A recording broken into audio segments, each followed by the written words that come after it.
introducing unethical practices in a number of areas.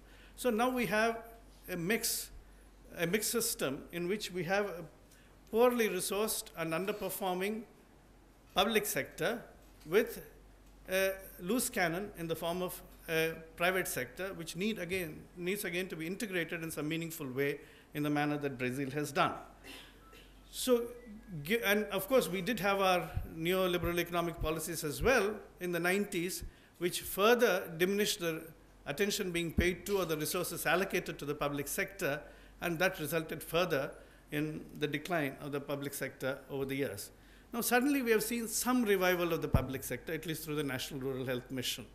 And the fact that we do need to expend more of our resources on strengthening the public sector, especially at the level of primary health care, is a lately dawned realization, but at least it augurs well for moving towards a framework of universal health care. But that itself is not a sufficient guarantor of the acceptance of a framework or the potential successful implementation of such a framework. So let me just walk you through some of the thought processes that we have been having in relation to universal health care. Firstly, let me say that universal health care is not just about health financing. Obviously, there are several other elements to it. When we were told first to have this committee, I argued that financing is very important, central, and critical. But even if you had good financing mechanisms, if you did not have human resources, if you did not have the infrastructure, if you did not have a drugs and devices and vaccines policy, and if you did not have adequate regulatory systems in place, then mere financing mechanisms would fail to deliver universal health coverage. So the Planning Commission agreed and has brought in all of these elements into a unified terms of reference. Now, the social determinants of health, which are traditionally seen to be outside of the health sector's domain, like education, agriculture, water, sanitation, urban design, transport, food processing, all of them, even information systems and communication, all of which impact on health profoundly, but nevertheless are in the domain of other ministries and other sectors, also need to be considered very clearly. Again, Armando has pointed out that you cannot consider these separately. But clearly, while some of our recommendations will be directed towards those as well, our principal recommendations at this point in time would be looking at what can be done with the health system as it exists today, principally focusing on health services. And health finance becomes a very important element in this. Now, what do we find? There are 10 features of health financing and insurance which are important to note. Firstly, low levels of overall health spending. In 2005, India's total health expenditure as a percentage of GDP was 5%, less than the global average of 6%, but higher than the figure for neighboring countries such as Thailand, Sri Lanka, and China. Seems wonderful. But the picture, however, changes dramatically when the levels of per capita health expenditure are examined. When you look at per capita health expenditure, at total health expenditure, I'm not talking about public financing, at a total per capita health expenditure of about $100 per capita, India's health expenditure is only around half of that of Sri Lanka and 1/3 of that of China and Thailand. More interesting, the per capita government spending on health in India, which is $19, was around 25% of the level of Sri Lanka, which has $88, 10% of the level of China, which is $122, and less than 1/10 the level in Thailand. So when you look at per capita public financing of health, that's where we slide particularly downwards.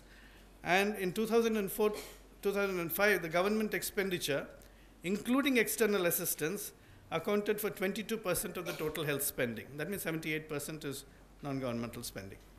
So we are really talking about high private out-of-pocket expenditures accounting for about 78% in 2004, 2005. Then there is a high burden of out-of-patient costs of treatment, which is very clear. high costs of medicines, that is, medicines account for 72% of the total private out-of-pocket expenditure. And there is rising costs of medical care. Between 1986 and 2004, the average real expenditure per hospitalization case increased threefold in government as well as private hospitals in both rural and urban areas. Now, there are wide interstate differentials in public spending. The average per capita public expenditure on health for India was about 268 in 2005. It varied from 93 rupees in Bihar to 287 rupees in Kerala. It's not surprising then that in Kerala, almost all births are conducted in medical facilities and 75% of the children are fully immunized, whereas only 31% of the births are institutionalized and 33% of the children are immunized in Bihar. Now, this brings us to the question of health inequities. Again, one of the profound reasons why there should be moral outrage at the health inequities in India and why we should make a case for universal health coverage lies in the huge gaps that lie in the health indicators. Whatever we choose, we find across India, not only determined by geography in terms of interstate differences, but by rural-urban differences within each state, between social strata based on income, education, gender, and caste.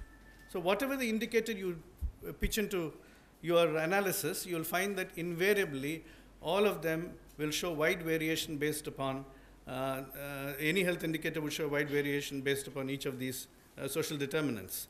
The life expectancy in Madhya Pradesh is 56 years as opposed to Kerala of 74 years, an 18-year difference in life expectancy within the same country, between different states, which is more than anywhere else in the world. A baby girl born in Madhya Pradesh is 6 times more likely to die before her first birthday than a baby girl born in Kerala. A pregnant woman in Tamil Nadu has 3 times less chance of dying in her childbirth than a pregnant woman in Chhattisgarh or Jharkhand, and we are living in the same country. So clearly, there is a case for universal health coverage, which overcomes all of these glaring disparities in health equity. Kerala has roughly 1 public hospital bed per 1,000 population, whereas Bihar has 1 bed per 29,000 population. And we can go on. Negligible financial protection is the other feature. Financial protection against medical expenditures is far from universal. According to the National Family Health Survey of 2005-06, only 10% of households in India had at least 1 member covered by insurance. Now, this also affects access to health care, the demand for health care and access to health care. In 2004, 28% of ailments in rural areas went untreated due to financial reasons, up from 15% in 1995 to 96. Clearly, as healthcare costs rise, people are less likely to seek healthcare because they're worried about the economic costs and impoverishment. Now, there is a clear failure of the insurance markets. The insurance sector remains weak and fragmented despite a number of medical insurance schemes operated by central and state governments. Apart from CGHS, ESIS, and others, we have now a profusion of insurance schemes that have been launched by various states. And this again enters into the equation of the political climate. Suddenly, in the last 4 or 5 years, health has become an area of electoral appeal in the politician's mind.